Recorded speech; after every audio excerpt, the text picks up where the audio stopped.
Bonjour à tous, on se retrouve aujourd'hui pour la review de l'épisode d'NXT du 11 mars 2020. On ouvre le show directement avec un match pour le titre nord-américain. Keith Lee défend son titre face à Cameron Grimes. Alors le match, tout d'abord, va être très bon. Il va être sous la forme de Keith Lee qui va utiliser sa puissance forcément, et Cameron Grimes qui va essayer avec sa vitesse de le contrer. Ça va être ça pendant à peu près tout le match où Keith Lee va souvent porter Cameron Grimes, va souvent l'avoir sur les épaules, et Cameron Grimes qui va réussir à s'en sortir la plupart du temps. Moi, il y a 2-3 spots qui m'ont marqué. Il y a la German suplex de Cameron Grimes sur Keith Lee. C'est quand même super impressionnant d'en faire une sur un gabarit comme Keith Lee. Et au final, c'est un match assez basique. Voilà, ça va pas aller trop loin. Keith Lee va l'emporter avec son finish. Et voilà, ça va pas aller si loin que ça. Maintenant, après le match, Damian Priest va arriver, va attaquer Keith Lee dans son dos avec une barre de fer. Il va s'en aller, Damian Priest. Dijakovic va venir pour aider, on va dire, Keith Lee. Et Keith Lee qui va se relever, qui va porter une powerbomb sur Dijakovic. Comportement assez bizarre de Keith Lee, j'ai envie de dire, parce que Dijakovic était juste venu pour l'aider, justement, pour faire fuir Damian Priest. Et Keith Lee qui se retourne contre Dijakovic. Alors je pourrais pas dire que c'est un heel turn, parce que voilà, c'est un comportement qui peut se comprendre, on va dire, pour un face. Mais en tout cas, c'est un peu bizarre. Et est-ce qu'on se tourne vers un heel turn? À voir. On en saura plus dans les prochaines semaines, mais en tout cas, c'est assez intriguant. Mia Yim face à Dakota Kai, accompagnée de Raquel Gonzalez comme d'habitude. La gagnante du match sera ajoutée au ladder match féminin pour déterminer une aspirante au titre. Donc ce match aura lieu au prochain NXT Tokyo Takeover. Le match est plutôt sympa. Voilà, moi vous le savez, je suis pas un très grand fan du catch de Mia Yim, mais voilà, je suis pas un hater. J'en vois beaucoup qui critiquent. Moi je trouve ça basique et voilà, je trouve pas ça dégueulasse, tout simplement. Dakota Kai j'aime bien, même si pour le moment je vois pas la plus-value de Raquel Gonzalez. Voilà, on lui a rajouté quelqu'un de très fort physiquement, de très imposante, mais pour l'instant j'en vois pas l'utilité. Je comprends pas le projet, tout simplement. Et surtout que là, dans ce match, Raquel Gonzalez va aider Dakota Kai à quelques moments, mais ça va jouer des tours à Dakota Kai. Dakota Kai qui va perdre, et du coup Mia Yim qui va gagner, qui va se retrouver dans le ladder match. Après le match, voilà, Raquel Gonzalez va un peu attaquer Mia Yim, mais du coup, voilà, je comprends pas le fait d'avoir mis Raquel Gonzalez avec Dakota Kai, si c'est pour lui faire perdre ce type de match. C'est-à-dire, c'est quand même un match qui doit te permettre d'accéder à un match pour être challengeuse au titre. Et là, tu l'as fait perdre. Donc, je comprends pas trop. Sachant que pour moi, Mia Yim, après WrestleMania, après voilà le takeover du coup où elle sera là, où elle participera au match, je la vois aller dans le roster principal, parce que pour moi, elle n'a plus rien à faire à NXT, elle ne sera pas championne pour moi. Même si voilà, en face, c'est raisonnable. Mais pour moi, elle n'a plus rien à faire à NXT. Et voilà, elle peut peut-être apporter quelque chose dans le roster principal, qui est très peu fourni en termes de quantité chez les filles. Donc voilà, pourquoi pas Mia Yim dans le roster principal. Kushida face à Raúl Mendoza.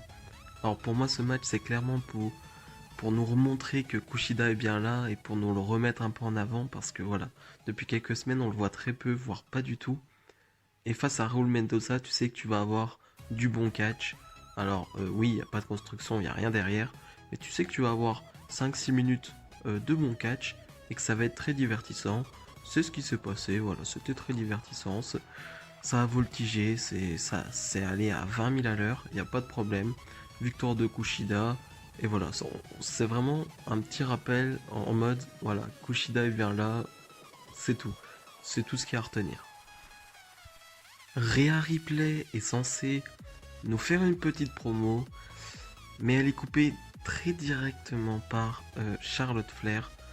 Et là, on va retomber dans les mêmes promos qu'on a eu je crois que cette semaine à Raw, la semaine d'avant à Raw, avec Charlotte et Ripley. J'ai l'impression qu'elles se disent un peu la même chose depuis des semaines.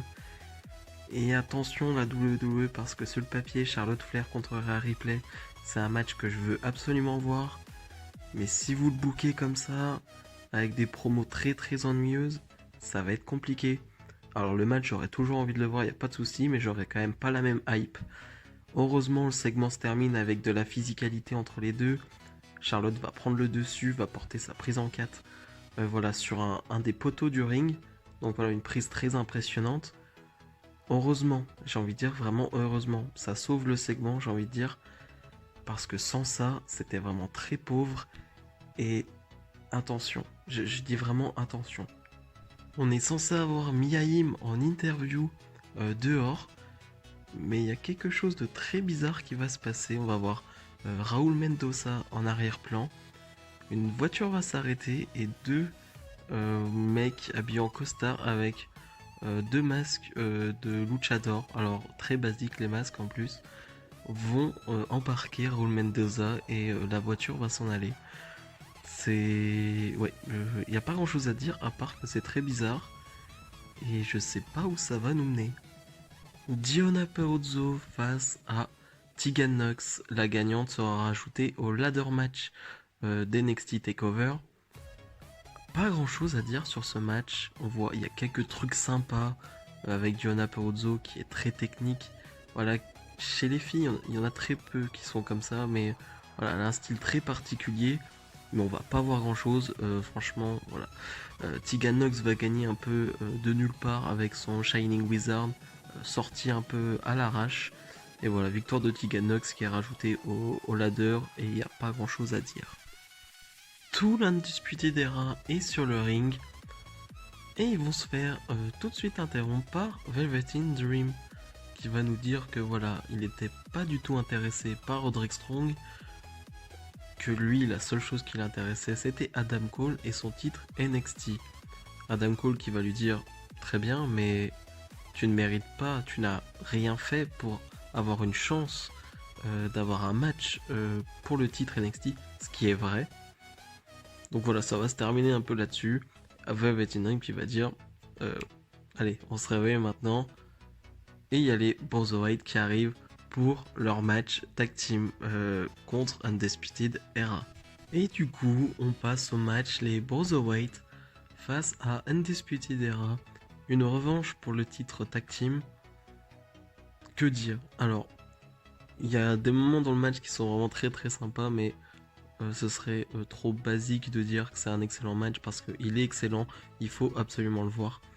Moi, il y a un moment dans le match que j'ai adoré, c'est Adam Cole qui va un peu intervenir, voilà, et qui va rentrer sur le ring. Pete Dunne va profiter que l'arbitre ait le dos tourné pour se mettre allongé en faisant mine d'avoir pris un super kick de Adam Cole. L'arbitre va venir sur le ring et va croire tout simplement Pete Dunne et va exclure Adam Cole et Roderick Strong. Voilà, j'ai vraiment adoré parce que ça fait vraiment partie du personnage de Pete Dunne et Matt Riddle. Les deux vont en rigoler après derrière. Et ça me rappelle aussi que il y a une putain d'alchimie entre les deux alors que ça fait que quelques mois, quelques semaines qu'ils sont ensemble et t'as l'impression que c'est une équipe super établie qui a tout gagné. Et voilà, moi ça me surprend toujours de les voir. Donc le match est excellent. La fin de match va être un peu faussée parce que les Grizzled Young Veterans vont venir faire des interventions. On peut croire à un moment que Matt Riddle et Pete Dunne vont perdre le titre, mais non, ils vont réussir à conserver leur titre. Et c'est bien, ça confirme bien ce que je pensais, c'est que le titre et le match au prochain takeover sera sûrement dans un match à 3 équipes, voilà, avec Undisputed Era, Grizzled Young Veterans et les champions actuels, les White. Donc ça peut être que bon, ça va juste être excellent, mais voilà, ça confirme ce que je pensais. Et on finit le show avec Tommaso Ciampa qui arrive sur le ring, qui veut nous parler de Johnny Gargano, mais Johnny Gargano va l'interrompre. Et voilà, ils vont se parler 2-3 secondes, mais Tommaso Ciampa va voir où est Johnny Gargano et va retrouver Johnny Gargano. Et va s'en suivre voilà, une grosse brawl entre les deux. Ils vont se frapper dans à peu près toutes les pièces possibles, dans tous les endroits possibles, jusqu'à se retrouver en hauteur, voilà, où Johnny Gargano va porter sa prise de soumission. Ciampa va réussir à le contrer et va lui porter une prise du haut, je sais pas, je dirais 3-4 mètres, sur la table des commentateurs. L'image est vraiment impressionnante, le choc aussi, on voit que ça retombe assez rapidement et le choc doit être super brutal, mais c'est une super image pour terminer ce NXT. Je trouve que ça représente bien l'histoire et la rivalité entre Gargano et Ciampa. Alors on l'a déjà eu il y a quelques temps cette rivalité. Certains vont dire que les segments se ressemblent, oui, mais on voit encore la haine qu'ils ont entre les deux, jusqu'où ils peuvent aller. Voilà, il n'y a pas de limite pour se frapper, pour se faire mal, et je trouve ça génial, tout simplement. En résumé, on n'est pas sur un épisode NXT fantastique, mais un show super solide avec des fondamentaux, avec des bases bien solides. Donc voilà, un show qui se regarde vraiment avec grand plaisir. C'est la fin de cette vidéo. Comme d'habitude, si ça vous a plu, n'hésitez pas à mettre le petit pouce bleu et à commenter. Voilà, ça me fera plaisir. Et voilà, j'échangerai avec vous dans l'espace des commentaires. On se retrouve très vite pour une prochaine vidéo. Salut, salut!